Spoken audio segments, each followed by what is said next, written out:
Catherine Bernardo, pinapatamaan nga ba si Daniel Padilla sa kanta ni Taylor Swift tungkol sa balikan? Feeling ng mga netizens patama kay Daniel Padilla ang viral video ni Catherine Bernardo na kuha sa concert ni Taylor Swift sa Australia. Pinusuan at nilike ng bonggang-bongga ng mga fans ni Catherine ang kalat na ngayong video sa social media habang enjoy na nakikiparty sa Eras Tour ni Taylor Swift sa Melbourne, Australia last Friday, February 16.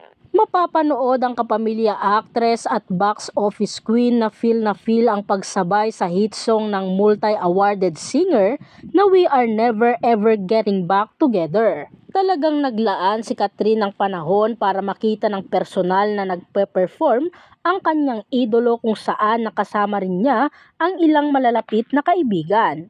Sa Instagram story ng isa sa mga BFF ni Catherine na si Aris De Santos, makikitang give na give ang pagsabay ng aktres sa pagkanta ni Taylor ng We Are Never Ever Getting Back Together.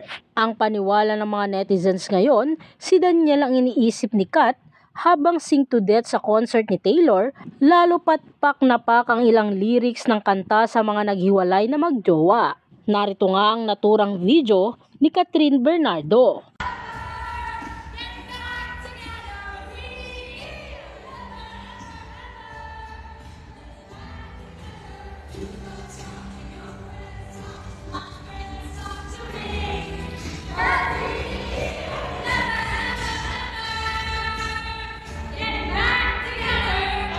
Samantala, ayon sa mga nakapanood ng video, mukhang gusto talagang ibandera ni Catherine sa buong universe na wala ng balikang magaganap sa kanila ni DJ. Narito naman ang samot-saring komento mula sa mga netizens. I just can't think about why other people being DJ apologies.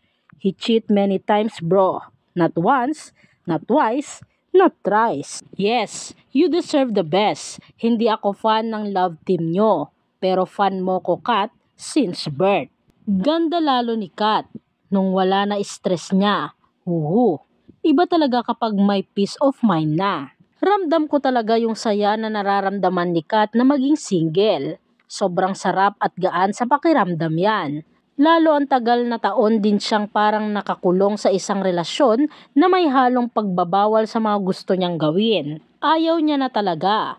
Keep going, Kat. Kung ano ang magbibigay peace sa mind mo, go for it.